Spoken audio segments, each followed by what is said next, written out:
Okay,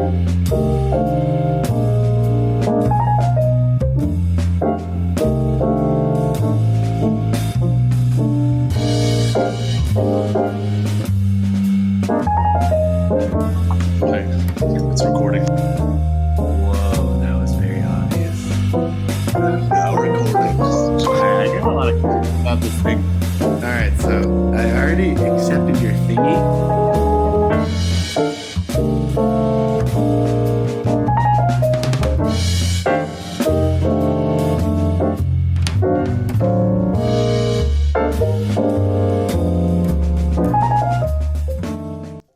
Greetings, welcome to Forbidden Rice.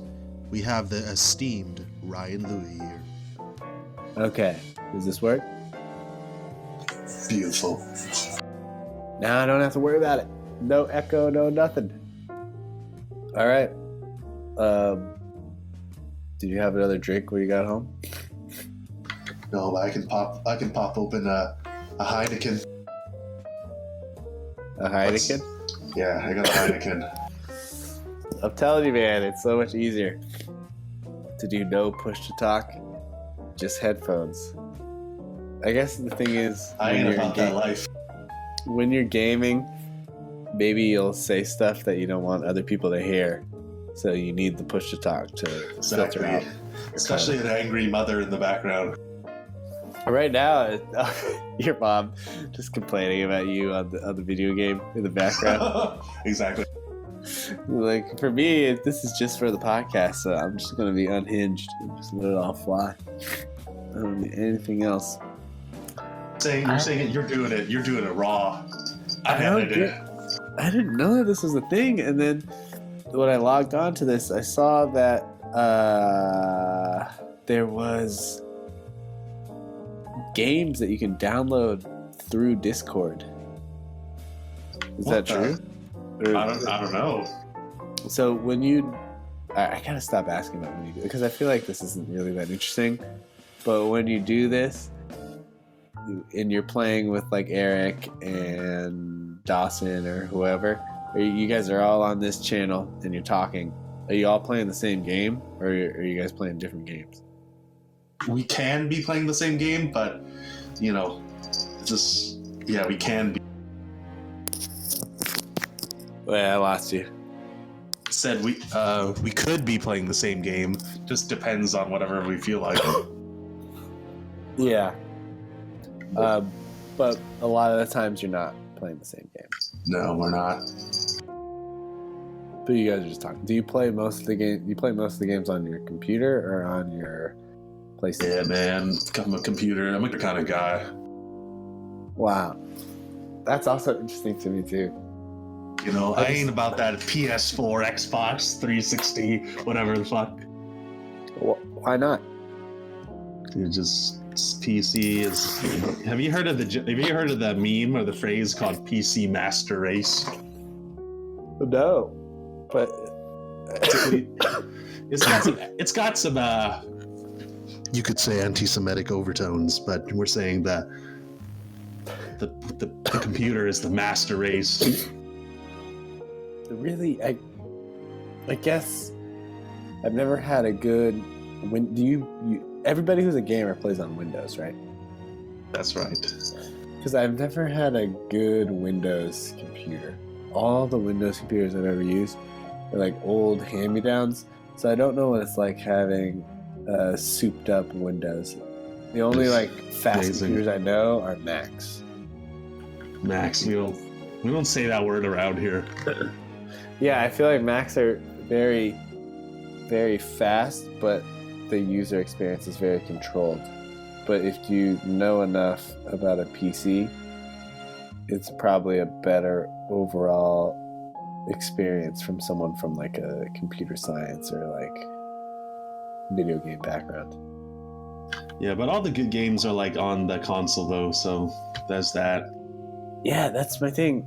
I don't know what games I would want to play on the computer, because it seems like when I watch like League of Legends or whatever they're advertising on Discord that you can play online, it just doesn't look as aesthetically pleasing as a PlayStation game.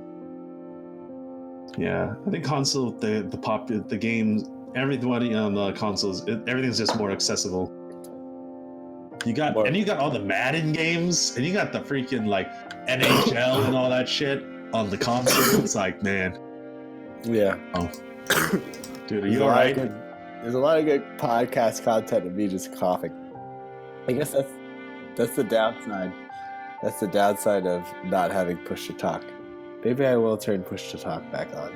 Most of the time, I'll just hold it down. But when I have to cough, I'll just let it go. I hope you're coughing, because I don't know if you're doing some things in the background, some R-rated things. I'm not. You think? I know what you think. Well, that would be more gag. That would be gagging, not coughing. Or I guess if I was already done with those X-rated things, then I would be coughing because I would be struggling to take it down. But no, I don't know why I'm coughing. Maybe because I'm dehydrated.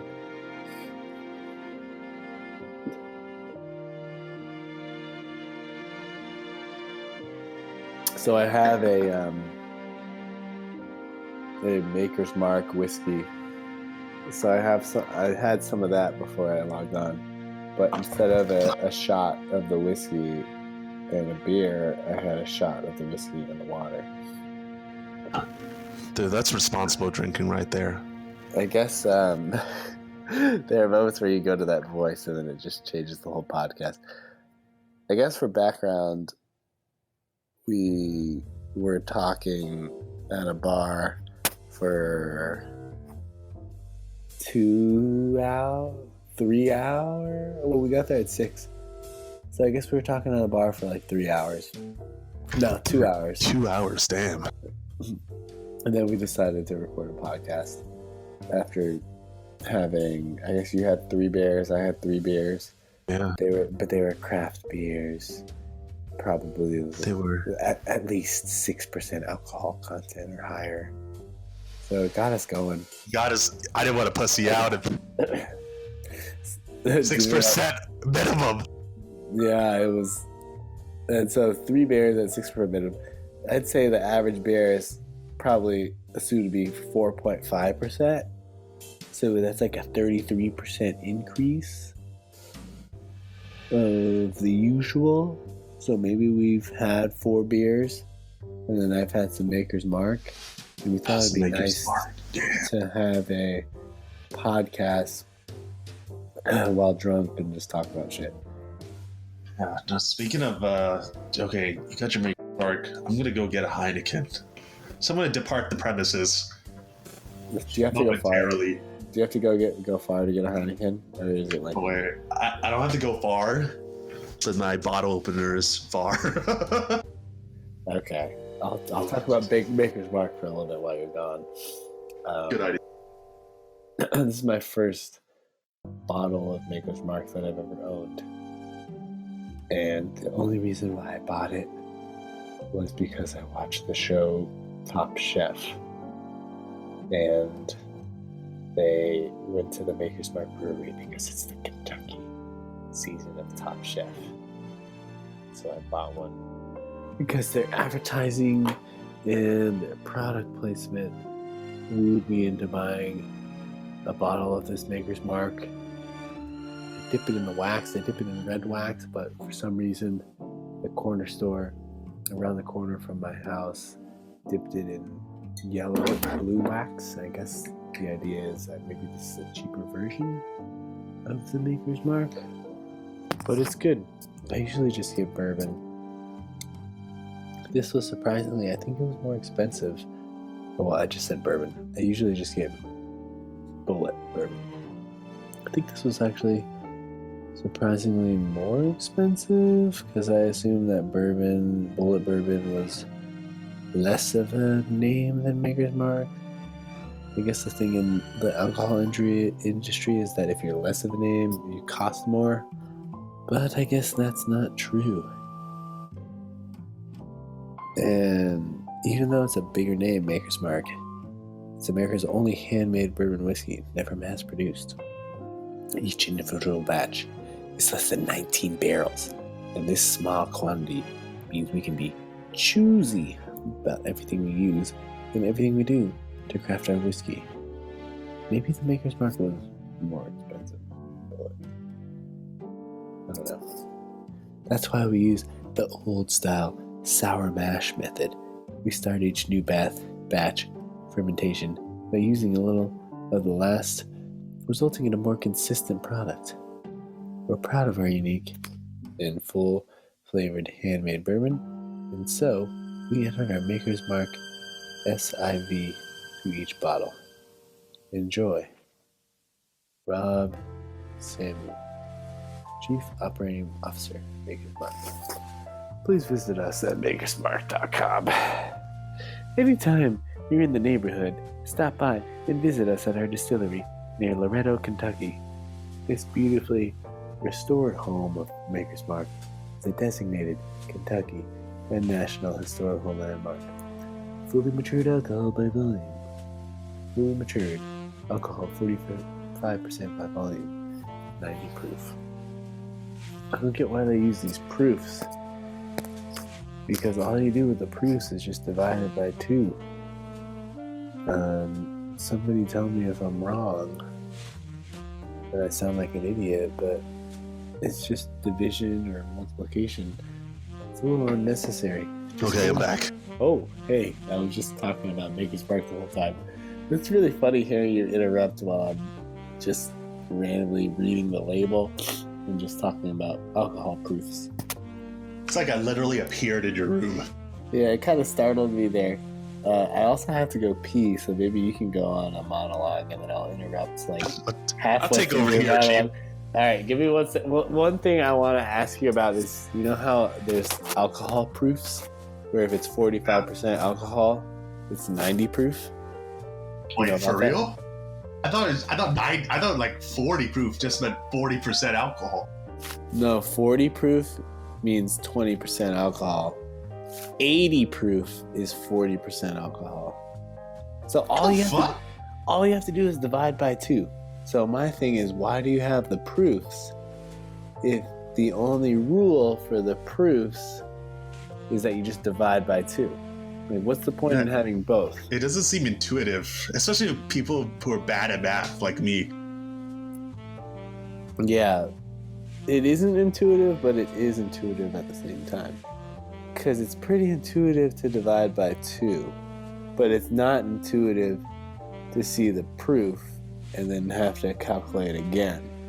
Yeah. How do you know if you just divide? How do you know about dividing by 2? Like, you're just born knowing that? So it's like, if I saw like 80 proof on a wine, I'd be like, what the fuck? Hopefully there's no 80 proof wine. But yeah, you just divide by 2.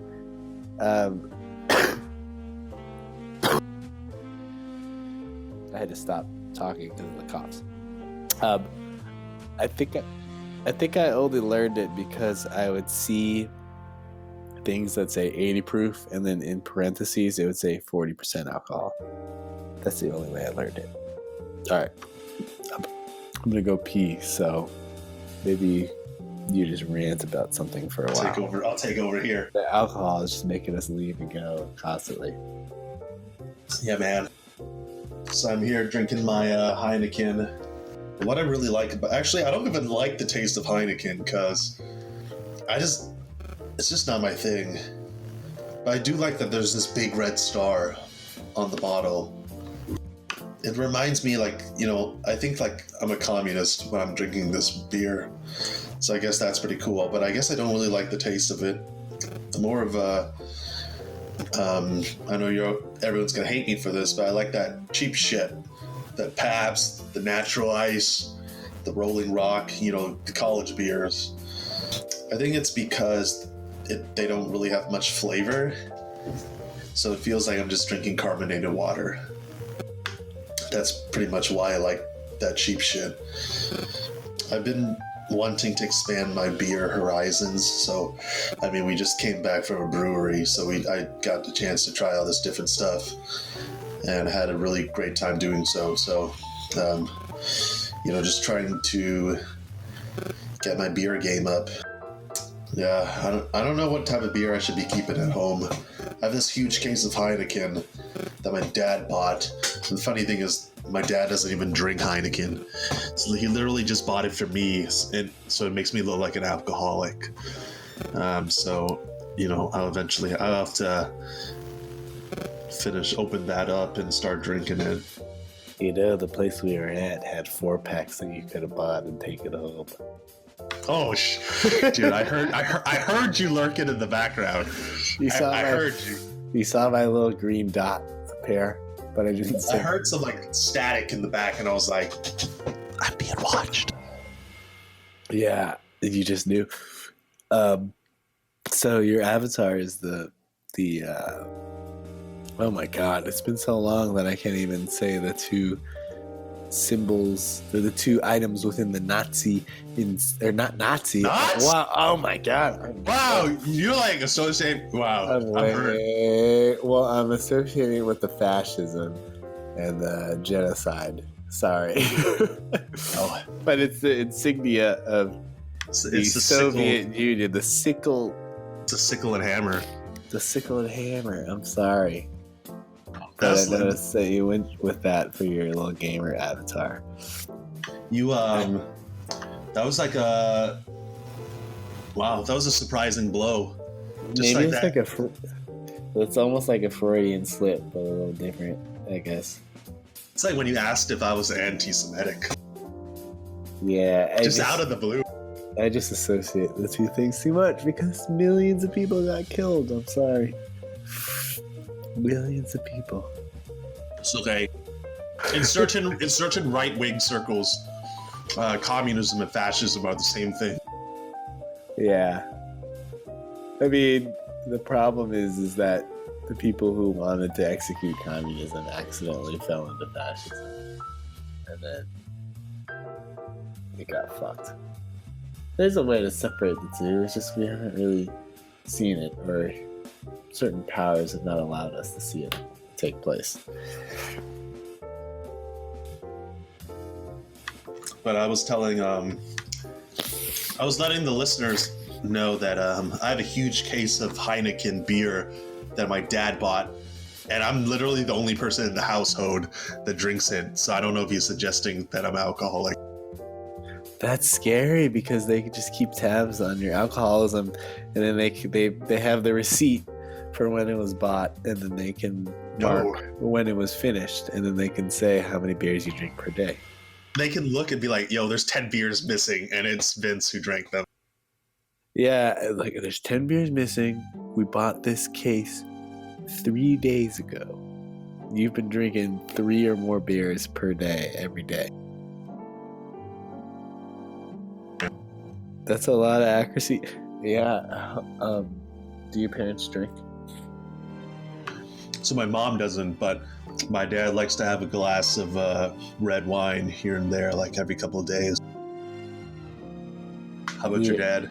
Mom? Yeah, my mom doesn't drink too. It's interesting. I feel like women in general, and it's a stereotype, but I think a higher proportion of women, or just on average, women drink less than men. Maybe because of the misogyny or the sexual assault or the things that men take for granted, that they can be drunk and live without all that many consequences than women. Yeah, I think when it's socially acceptable for a dude to drink, but when women are drinking, they're portrayed as trashy hoes or terrible deadbeat moms or whatever. Yeah, I always think of women. Yeah, or I don't think of women that way. I'm just getting all mixed up. But yeah, I think more about the consequences for women from drinking too much. They are more at risk when they drink a lot than the media perception or the culture perception. But the culture perception is a big idea, and I think you're really accurate about that.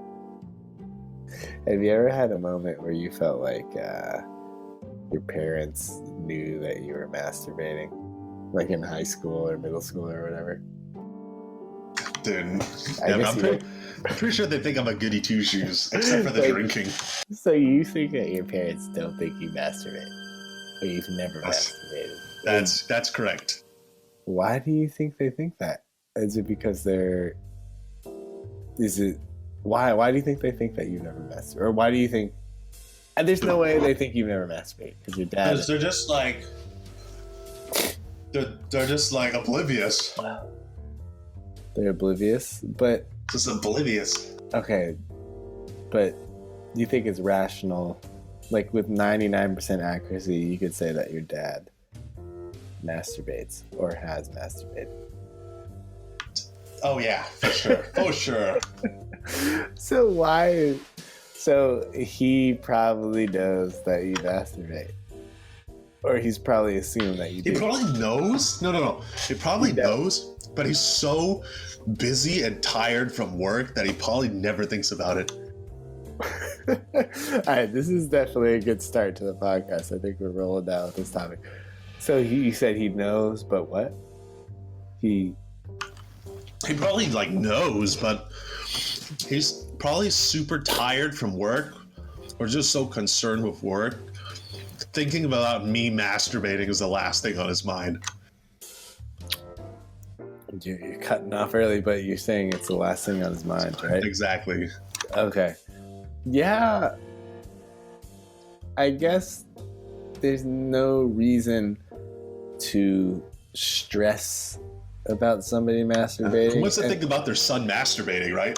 Yeah, unless you're some extreme version of Christianity, you don't need to worry about that. Or, I guess, if the son doesn't masturbate responsibly, then there's like... Masturbate responsibly? Like, I don't know, I guess I'm fixated on this joke from Bridesmaids, the movie Bridesmaids, where this housewife was like, oh my god, I cracked a bedsheet in half the other day, because she has like 2 teenage sons.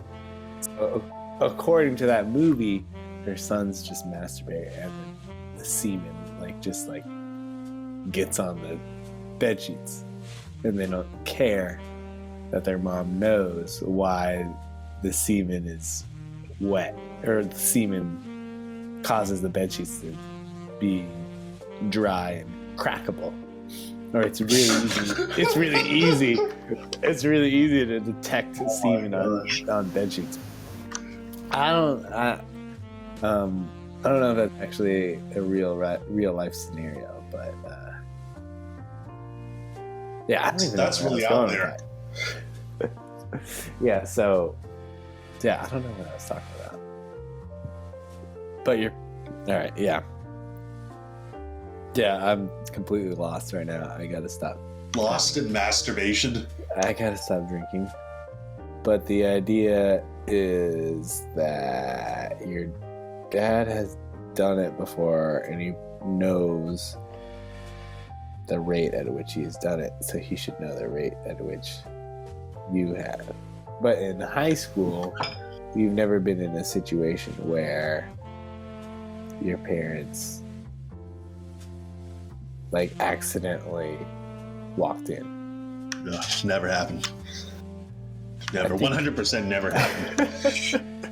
Is it just because you're saying that because you know that our millions of followers on the Rice Club don't want to find this out about you?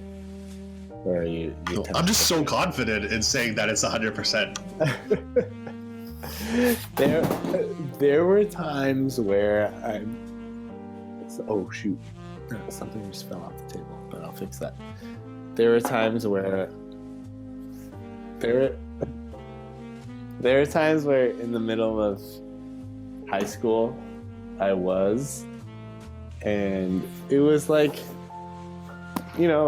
say we went to high school, our high school started at 7:30, so we had to wake up at 6:30.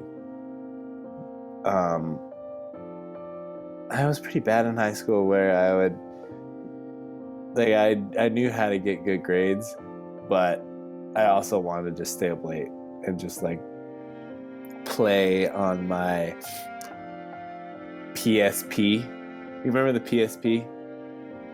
Oh yeah. Yeah, so I knew I knew how to get good grades, but I would want to just like play on my PSP, and I would just play MLB baseball on my PSP until like midnight, and then I'd go to sleep and then wake up at like 6:30 to go to school.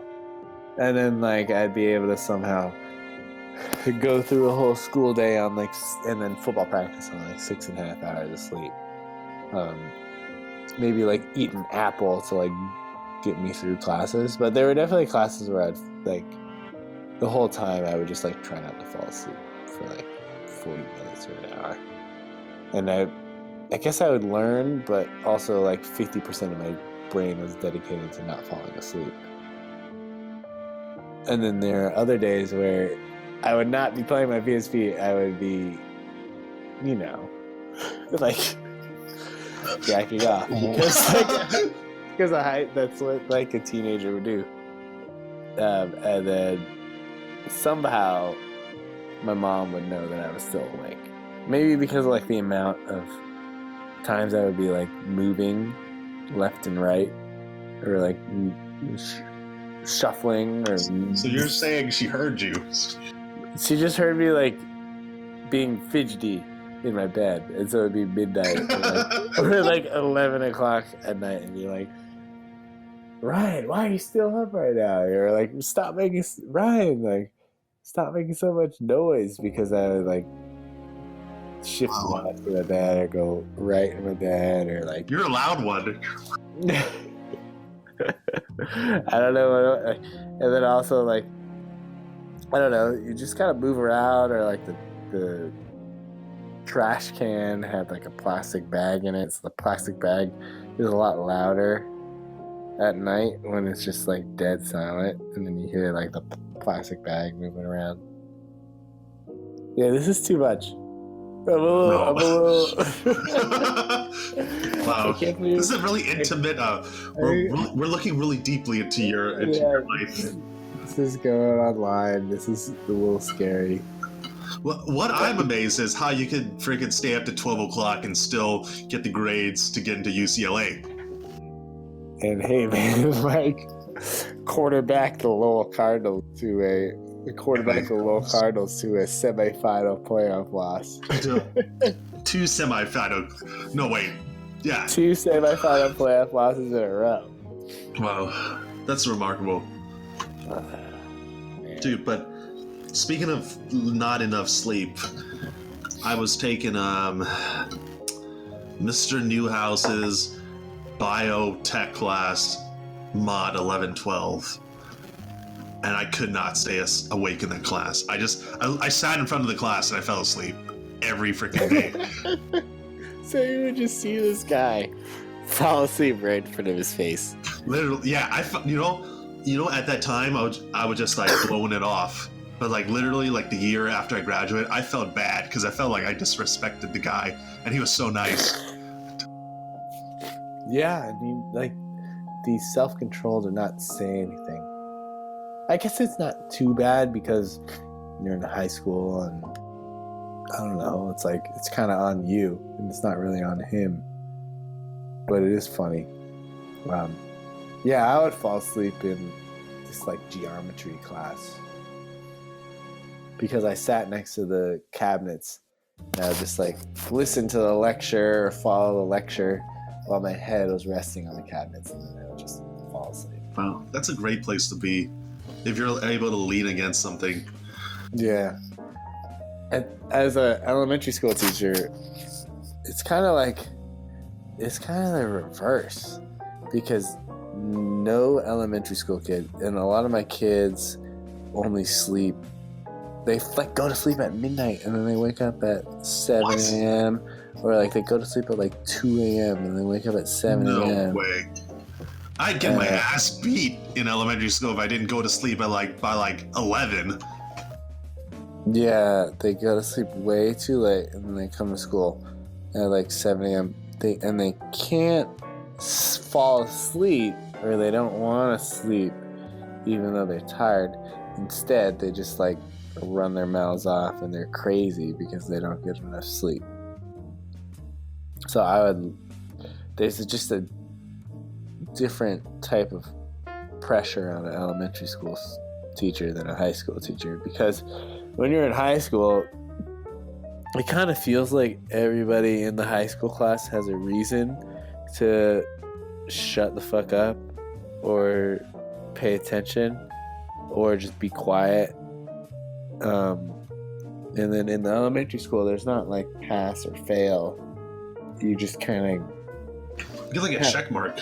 You just have a goal that you might want to accomplish, but it's not necessary. The idea that if I don't get good grades here, it's going to hinder me from a good life isn't really a reality yet.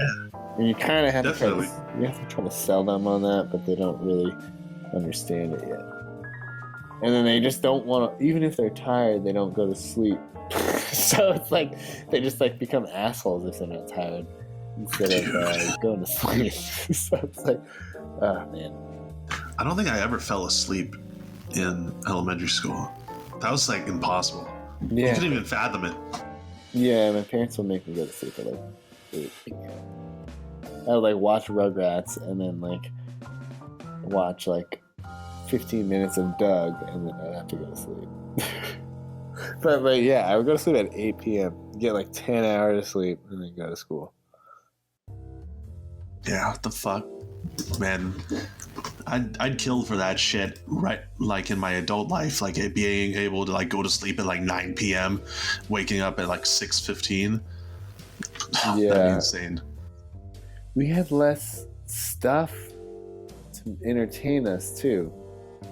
Like, all I really had was Nickelodeon. It was like, it's sad that I have to stop watching Nick. But with a lot of the kids that I have, they go on iPhones or iPads until like 2 a.m. Even 2 a.m.? Are you kidding me? They all play Fortnite. Oh my god. They play Fortnite on their phones and then they like go to sleep at like way too late. That's fucked up. There's just more ways, and then like their parents don't take away their phone. Like they don't take away their phones. It's kind of like when we were growing up in elementary school, we didn't have portable devices. Like we had like Game Boys, but I don't think the Game Boys. Those are banned. Yeah, they were banned, or like they weren't allowed to be in our room without like at night when we were supposed to be asleep. And I guess the parents at my school aren't good at that, or they just like don't give a fuck enough to like take it away, or the kids learn to have a fit and then they give in to the tantrum and give it back to them.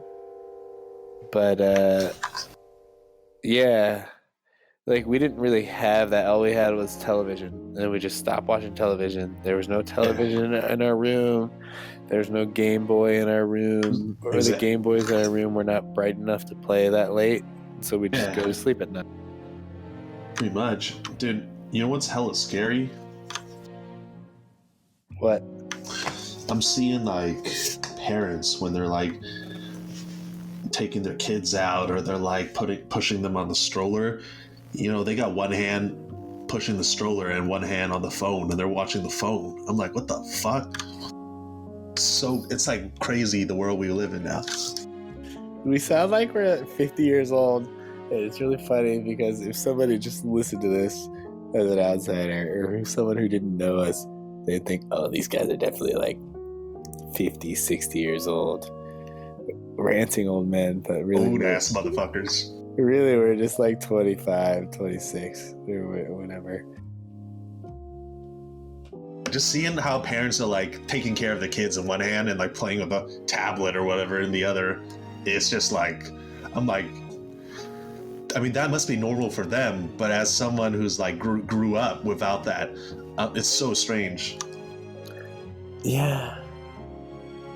I think when you're a kid too, you have a lot of weird, novel ideas, and those things are good.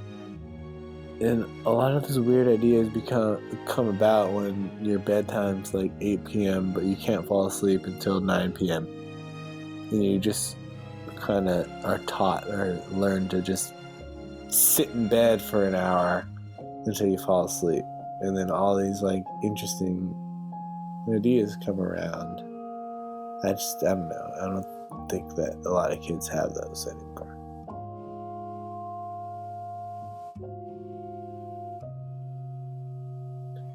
Yeah, we're old. Yeah, dude. I can't believe that. Fuck, dude. I'd pass. If I was a little kid, I'd be passing out at like 11 p.m. Not that's 2 a.m. What the heck? That's like insane. Is that even healthy? I had to go to bed at 8 a.m. or 8 p.m. So, so if you went to bed at 11, what time would you wake up? Probably like 7 or some shit. 8 hours. 7 or 8, something like that, depending what time elementary school started. So you'd get like 8-9 hours. Yeah. My mom would say that you need to get 10 hours of sleep. And 10 hours of sleep was like the norm. She made that seem like every kid in America was getting 10 hours of sleep. 10 hours of sleep? To back then, 10 hours of sleep would be a long time, but to 10 hours of sleep now, that's like heaven. Yeah, what do you get for work? I get 7. How much sleep I get? Yeah, I get 7. Oh, fuck, dude. I get like, let me think. I get like 6 hours and like 30 minutes. That fucks me up, bro. What time do you wake up? Or what time do you wake up? I usually go to sleep at like 11:30, 11:40. I wake up at 6:15. 11:40 to 6:15. Do you wake up by choice at 6:15, or is that your alarm, or you just can't fall? That's my alarm. Can't fall asleep. Your alarm's at 6:15. What time do you get to work? Wait, what? You cut out. What time do you get to work? So my work starts at 8:30, but I leave my house at like 7:25. So you wake up at 6:15. So you take an hour, 10 minutes. You kind of take your time. Yeah, I'm one of the slow motherfuckers who like take their time to get out of the house. What do you do when you? So what's your routine when you get up? I wake up. I'm one of those guys. I told you. I'm one of those guys who showers in the morning. I shower and then I eat breakfast and I get dressed. That shit takes me like an hour. What do you have for breakfast? Like oatmeal or like Eggo waffles or like noodles and shit. Damn. You have a big breakfast. You don't have a small breakfast, huh? So here's the thing. People will be like waking up 30 minutes. People will like be waking up 30 minutes before they leave the house, and I just can't be doing that. I gotta like go through the motions of like taking a shower, eating, putting on the clothes. Some people just like literally wake up, brush their teeth, put like a waffle in their mouth, and leave.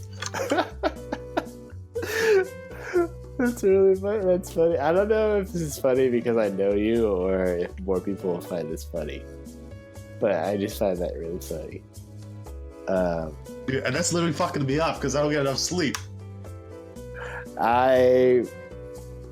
So if I get out of bed at 6:20, or 6:18, because for some reason my first alarm goes off at 6:09. I think because Apple's snooze is 9 minutes. So the default, if I want to wake up at 6, the snooze would be at 6:09. And then the next snooze would be at 6:18. So instead of waking up at 6, my alarm is at 6:09 because I'm just used to 6:09. And then my snooze is at 6:18. And then if I wake up at 6:18, I can probably leave my place at 6:50. So that is like 32 minutes. Dude, what the hell? So you literally like make your coffee, like do you shower? I don't shower. I shower at night, like right before I go to bed. Either right before I go to bed or right before I eat dinner, I shower. So what's your morning routine?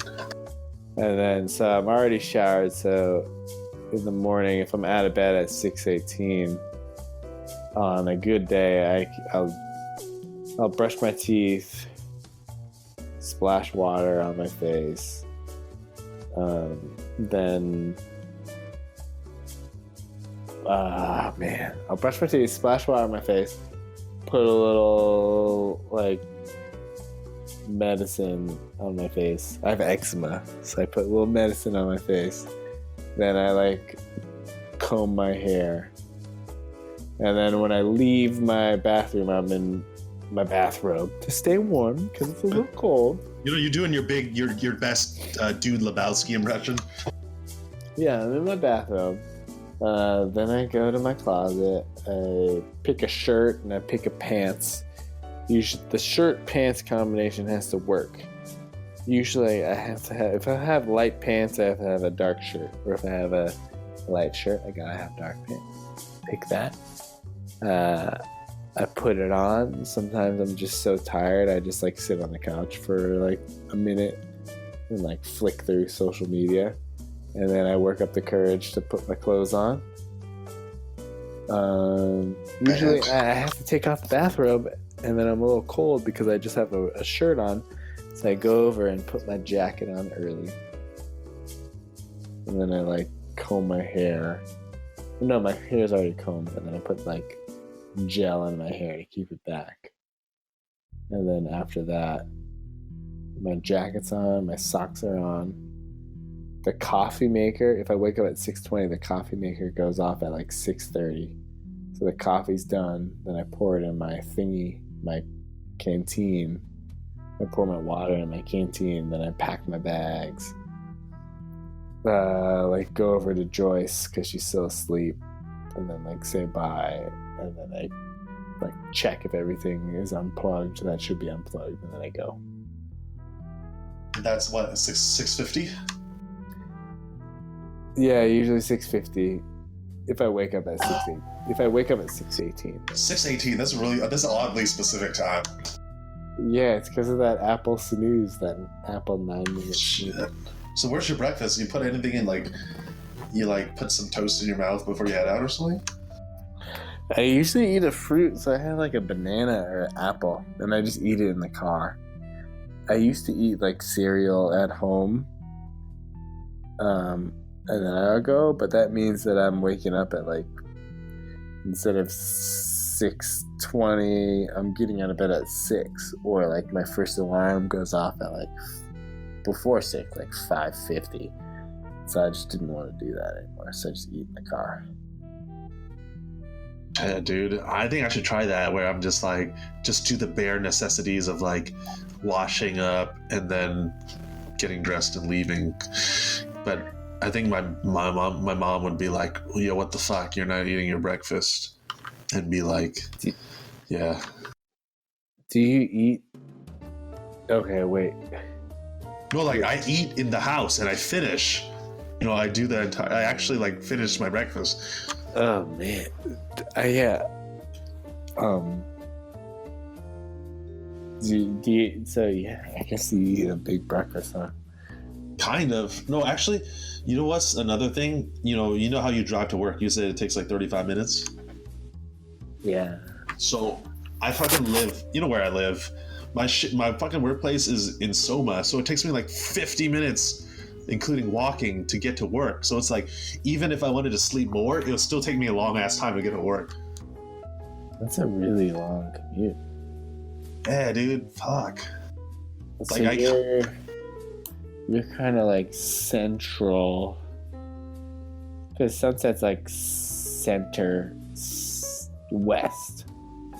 You're not really. You're not northwest. You're not southwest. You're like center. Literally like central west. And then you have to get to east. No, here's the thing. Soma's like central east or like a little bit southeast. Yeah, like central. It's like north. Yeah, it's like central north-ish east. That's crazy that cars still kind of prevail, even when you're in a big city and traffic is shitty. Because I have to go from northwest to southeast, and it's 35 minutes. Your drive is fucking far. It's far, like the amount of miles is different, or it's more than the amount of miles that you cover. But I guess it's the idea that there's a car, and like I don't know, maybe they like most people don't work in the southeast, anyways. So it's like a reverse commute. So. Yeah. So I get on the train at 7:36, and I get off. I got and if the train is super fast, like no one gets on, I can get to work at like maybe like 8:10. But I normally get to work at like 8:25. So like pretty much like 50 minutes. I have to get off at Powell and walk to 5th and Harrison. Walk like 5 blocks. Yeah, that's far. Yes. Yeah, dude. So it's like, even if I wanted to sleep more, I still have to get up fairly early because it takes me a while to get downtown. It's kind of sad that sometimes I wish my commute's longer because I could just like listen passively to content on the way to my job. And like, I don't want to stop being a passive listener to like random content and like podcasts or music. Now I have to actually start working. And I like, no, you don't want that long. You don't want that long commute. The long commute for me. The long commute is better on the way to school because I could just like be a robot that just like is driving and just listening and stuff, and I don't have to think about anything. But then it's bad on the way home because then it would take forever to get home. Dude, you totally reminded me. You ever seen the movie Taxi Driver? I love Taxi Driver. That totally reminds me of, if you're listening to shit and you're driving, you're like the taxi driver. You're just super focused. You're super focused in driving. Yeah, I just love that movie. The thing about it is, it's not necessarily the machine guns and guys getting shot up or the build up to it. It's just like the idle, boring conversation that the taxi drivers have, where they're kind of trying to philosophize about life or like say something deep about life, but they don't know what they're trying to say. When like all the taxi drivers like meet up at diners and stuff, and they say stuff that doesn't really mean anything, and they're trying to mean something, but I don't know, it's just authentic the way that they. Yeah, hell yeah.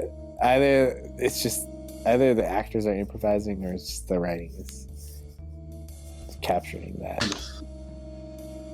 I'm gonna take a momentary trip to the bathroom. Yeah, I'm gonna go to the bathroom next. I guess I'll just keep talking. Oh my god. When we were at the bar, I was telling Vincent that I don't really get super drunk if I'm by myself. Or if I'm by myself, it's hard to tell how drunk I am because you don't have the adrenaline of being surrounded by other people. Like if you have the adrenaline of being surrounded by other people, you understand that you're kind of losing control or doing things out of character. But when you're by yourself and you're really drunk, you don't really talk, so you're kind of just being passive the whole time and you don't feel your drunkenness. But 1, I feel it right now, and 2, maybe I feel it because I'm continuing to talk. Like if I stop talking, maybe I won't feel that drunkenness as much as I do right now. And it also brought me back to times in Baltimore where I would just casually drink by myself and get pretty drunk on, like, maybe if I wasn't talking to anyone or interacting in any sort of way, I wouldn't know. I just took a big gulp of water. Oh. I don't know.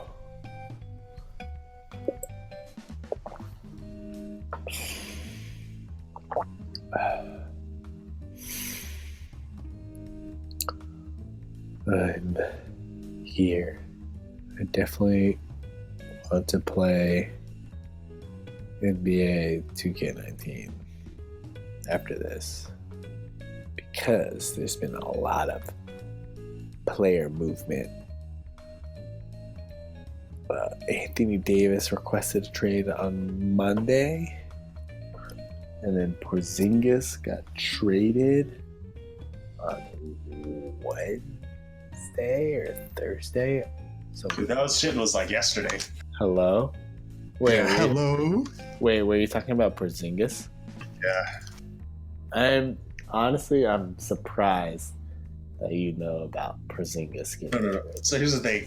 I don't watch any basketball, but my coworkers just keep talking about it. So I somehow find out. Yeah, I know that was yesterday. It's been a long Friday. It's 9:50. Well, I guess it's been more than 20.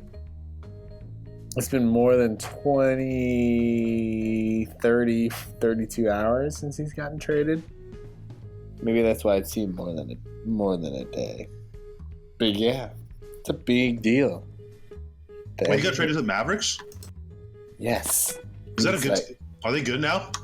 they're not good, but they got this 19-year-old prodigy. He's basically, I think if he wasn't a pudgy white guy, a lot of people would honestly agree that he's the best rookie since LeBron James.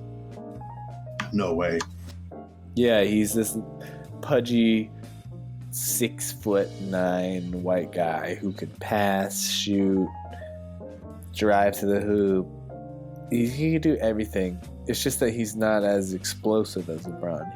It's just all like skill and shooting and kind of knowing how to find your way into the little nooks and crannies of the court to score and pass and all that. Well, what's his name? His name's Luka Doncic. Okay. Is he from Eastern Europe? Yeah, he's like Slovenian, and then now they got Porzingis, so they got these two white guys that are going to team up. Two white wonders. Yeah, the two great white hopes. They're going to take over. Yeah, so he's amazing. Porzingis is amazing because he's 7'3". So Luka's like 6'9" or 6'8" or whatever. Porzingis is 7'3", and he's the perfect player for the NBA because now in the NBA you want to make sure that everybody can shoot. He's 7'3", which is like probably the tallest player currently. That's so tall. What the fuck? He's tall. He's like in the 99th or like higher than 99th percentile in height, but he can also just drain 3-pointers. So he provides space for other people around him. What is he? Is he a center? He's a center, and he can move. He can block shots. So he can do if everybody on your team can play defense and shoot threes, then that's the modern NBA. Just based on where people are and what skill development is in the NBA. Center that can shoot threes, isn't that like kind of uncommon? Yeah, that's the thing. It's uncommon, but the best teams usually have one. Like the Celtics have a center that can shoot threes. And then the Warriors, when they shift their lineup around, everybody's like at least a threat from three. So when you have like 5 players that are at least competent from three, That sounds scary. You have to make the defense respect you. So it's like the spread offense in football. You know, you have to respect everybody from sideline to sideline. And then that gives everybody more space. I'm loving that football comparison. Puts it in context. I know, yeah, for you. So it's like that's basically what it is. And then, so he's the perfect center for the NBA. And then New York traded him because they feel like, or maybe they know, even though it's illegal, they might know that they can get Kevin Durant next year. Well, what makes it illegal? Because it's illegal because Kevin Durant probably told them, like, yeah, I'll join you next year, and you're not allowed to talk to people on other teams. Some behind the scenes shit. Yeah, it's like you can't tamper with another team's business while they're still an employee of the other team. But everybody tampers. That's basically how the Warriors got Kevin Durant in the first place, by tampering. So the Knicks are probably tampering with Durant. And Durant probably wanted them to make room for players and open up their cap space. So you think Kevin Durant's going to leave the Warriors? Either the Knicks are stupid and they traded Porzingis before it was a given, or the Knicks aren't stupid anymore and they know that Kevin Durant's going to join them. So they traded Porzingis so then they can get Durant and they can get another guy at Durant's level. No, but here's the thing. If Kevin, now that Kevin Durant has won an NBA championship, do you think he's just like, just put me on the team that gives me the most money, or do you think he wants more rings?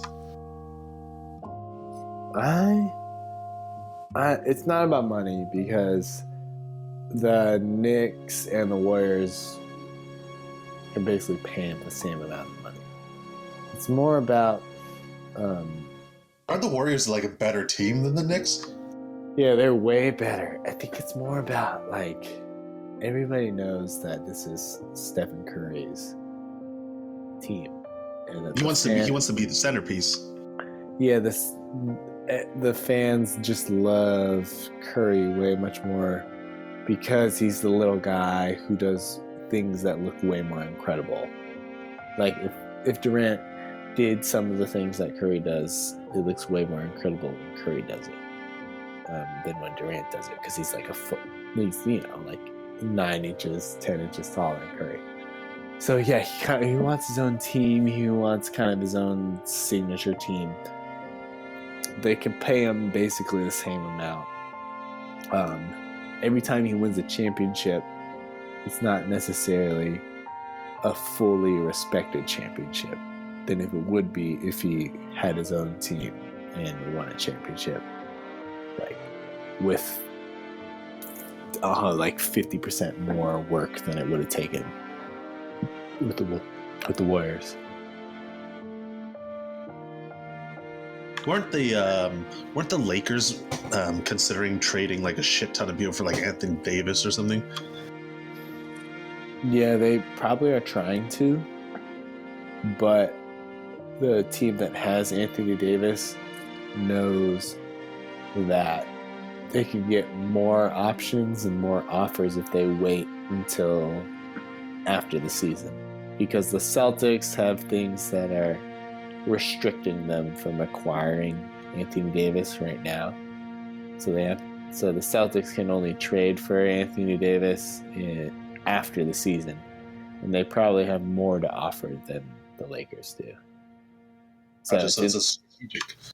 Yeah, it's it's in the Pelicans' best interest to wait for the Lakers and the Celtics to be able to trade. So answer this. So help me understand this. What do you think the players would feel like, someone's teammates would feel, or the management would feel when they hear the news where it's XYZ wants a trade to somewhere or whatever? Do you think they'll feel demoralized, or do you think they'll be this is just business, or what do you think is going on in their heads? I think it depends on the type of player. Anthony Davis, it should be understandable because the Pelicans are actually, their management is run by football, the Saints management. So it's like if you had like Danny Chan and Al Gamboa like saying, "Oh yeah, I'll coach basketball as my second job, or I'll like manage the Lowell basketball as my second job." There's no way that Anthony Davis would want to stay there, and he's already put in his time for like 7 years there. You know, so it's like, all right, like it's time to go somewhere else where basketball's a priority. Because most teams, their management is just, every team besides the Pelicans, basically, their management is 100% on basketball, or like 110% on basketball, where they're working like crazy hours to make their team better than other teams. Well, the Pelicans, it's like, oh, my first job is the New Orleans Saints, and then I'll also... Oh, okay. It's a priority. The priorities are off. Yeah, if you're smart enough to understand your priorities and your effort, then you should understand why players want to change. Because it seems like most players have their priorities pretty straight at this point. Maybe back in the day, the priorities were a little bit more muddled than they are now. Because now, the money across the board is pretty much not a question for NBA players compared to what it used to be. Well, but weren't the Pelicans like a back-to-back like playoff teams like a couple years recently? So it's not like they're really bad. It's not like they're so bad that you just want to leave. Like, didn't they have some level of success? Yeah, they have, but it's pretty much only because of Anthony Davis. Basically, Anthony Davis was the number one pick, and then the team that... So Anthony Davis was the number one pick. I forgot what year it was. Let's say it's like year 2000. Oh, well, it's 2019. Let's say it's the year like 2011. He was like the number one pick in 2011. And then the number two pick in 2011 was the Charlotte Hornets. And the Charlotte Hornets number two pick was like basically shitty. And so they didn't get Anthony Davis in 2011. But the Pelicans did get Anthony Davis in 2011. But the Charlotte Hornets have still been able to win more games than the Pelicans, despite having like a shitty pick. Yeah. Total games since that time? Yeah, because they're able to make better decisions on the margins than the Pelicans are able to make on the margins. So all the stuff surrounding Anthony Davis versus all the stuff surrounding whatever the hell the Charlotte Hornets have, it's just way worse compared to when you compare the two.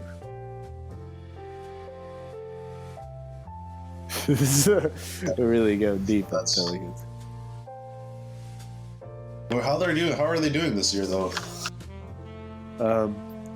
The Pelicans are gonna miss the playoffs.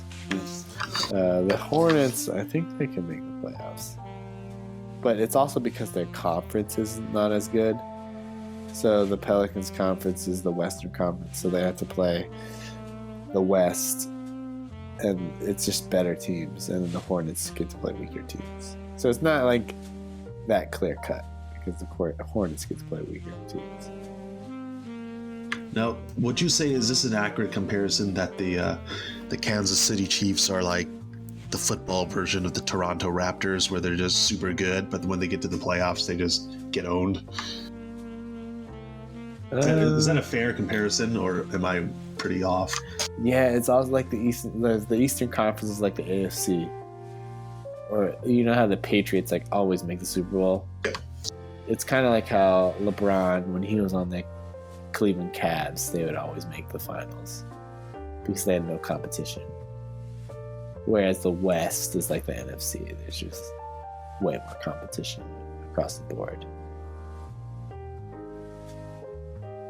Who the hell are they of good AFC teams other than the Patriots? It's Patriots, and there's the Chiefs this year, and like Chargers, and that's kind of like the three good teams.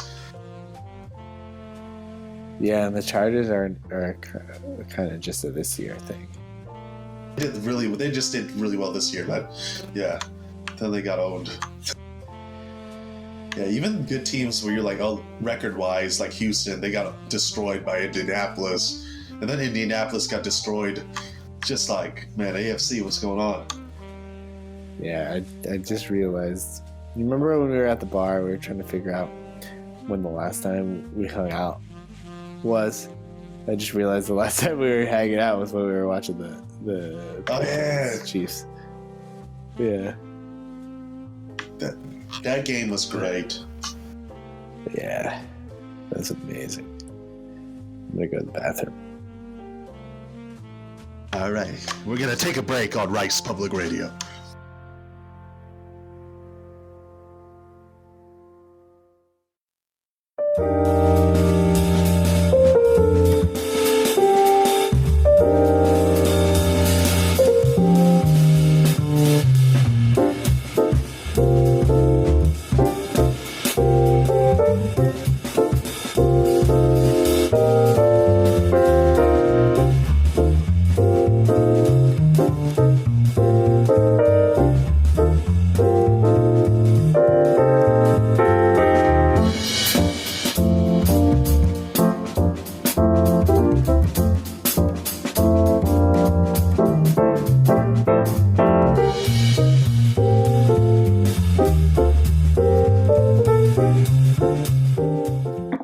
Hello.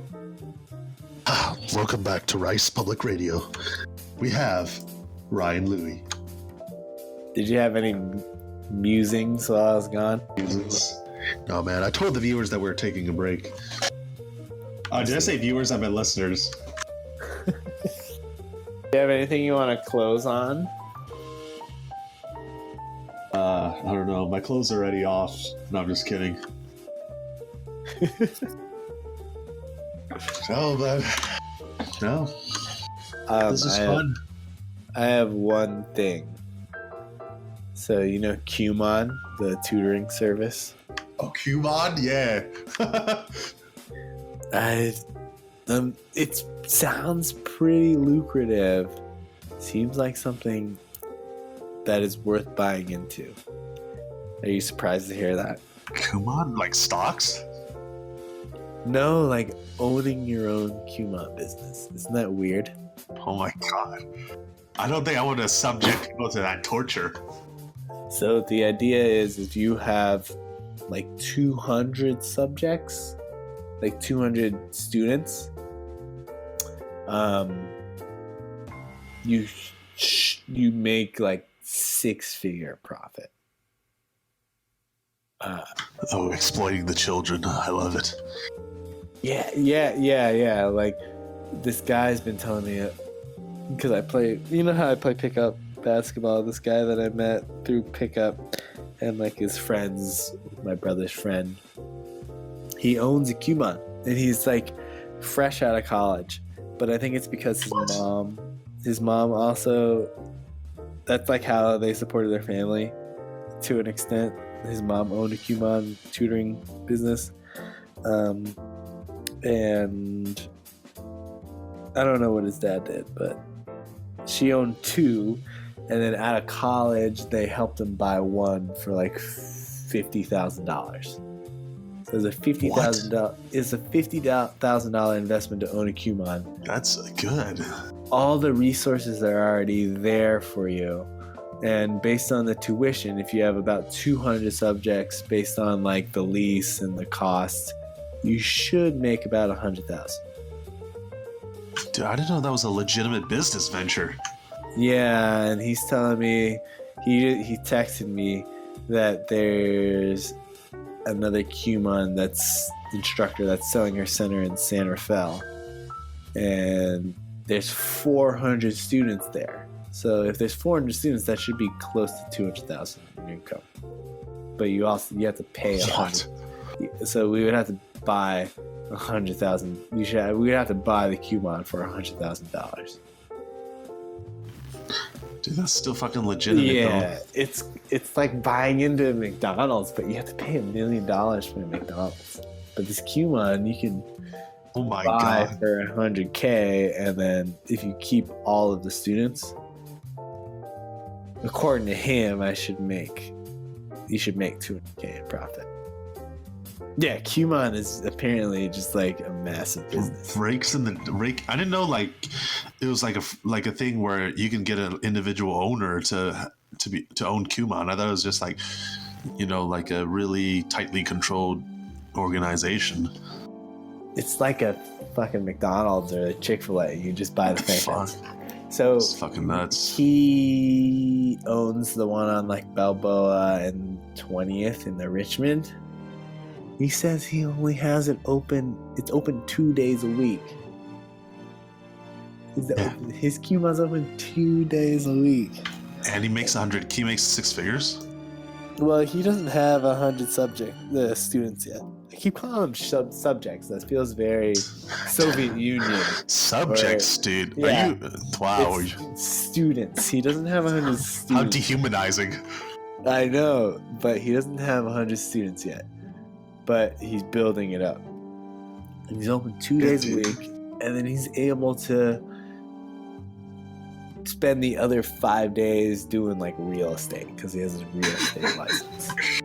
Oh my god. Yeah, I know that sounds a little skeezy, like Kumon and like for-profit education and real estate. But holy shit, if I was able to run a site for 2 days a week and do whatever the fuck I want the other 5 days and still make close to 6 figures, man. Dude, I gotta on our next episode, I gotta tell you about fucking some real estate people, some people that work in real estate and the shit that they say. Yeah, well, yeah. Tell me. I think we gotta save that for the next episode, to open up the next episode. Oh, a little tease. All right, next episode we'll open with real estate. Okay, I'm down for that. Yeah, it's crazy. I'm considering this. Imagine having like. If I have 400 subjects, maybe this Kumon would have to be open for 4 days instead of. You'll be teaching, you'll be able to teach that.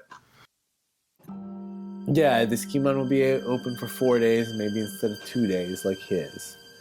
But then I'd have the other 3 days to just like work on just write or work on film or rice. Because he says like it's open 2 days a week, and then he doesn't have to really manage it the other 5 days. It's open 2 days a week, and he does all of his management during those 2 days too. It's crazy. Jesus Christ. Yeah. This might be a thing, man. 2 days a week. My God. Get in on this thing too. Yeah. Oh, you could do your film shit and open a Kumon, but drop down up to 50,000. Yeah. You can join in on this Kumon. We go to San Rafael together. San Rafael. And dropping it on this scheme. That is not on the way. The Sunset District is not on the way to San Rafael, but we'll make it work. And that's so far. Yeah. At least we gotta, after we hit up Kumon, we go Grattan. Yeah. So we're really not only making 6 figures, we're making like 7 figures after we go to Grattan Casino every day. Yeah, set aside some funds to play with. So you're kind of a blackjack player, right? Love blackjack. I love Texas Hold'em. Love blackjack. All right. Who do you play Texas Hold'em with, or when did you play Texas Hold'em? Got all my experience playing with the great Bertrand Wilden back in the high school days at Reg. Wow. All right. Well, I think we should make a run to Lucky Chances, play some blackjack. That could be another rice post. We'll go from there. Lucky Chances in Colma. Yeah, in Colma, right by the cemetery. Right. Right after we pay our respects, we go to Lucky Chances. Yeah, build up that good karma. Sounds good. It sounds like a. Yeah, that's interesting, but yeah.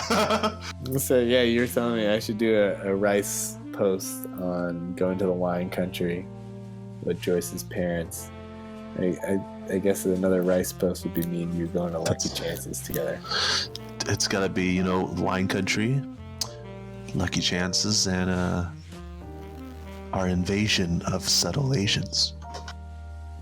Yes, and then that'll be the third one. Subtle Asian invasion. So those listeners out there, just gotta do a quick Google search. We're sliding into a subtle Asian event near you. Subtle Asian traits. So we have Lucky Chances Casino, Subtle Asian traits, and then was there something Wine else? Country. Oh, Wine Country. Do you want to wrap up, Vincent, on that note? All right, we're going to wrap up this episode of Rice Public Radio. Thank you for listening. You guys have a good one.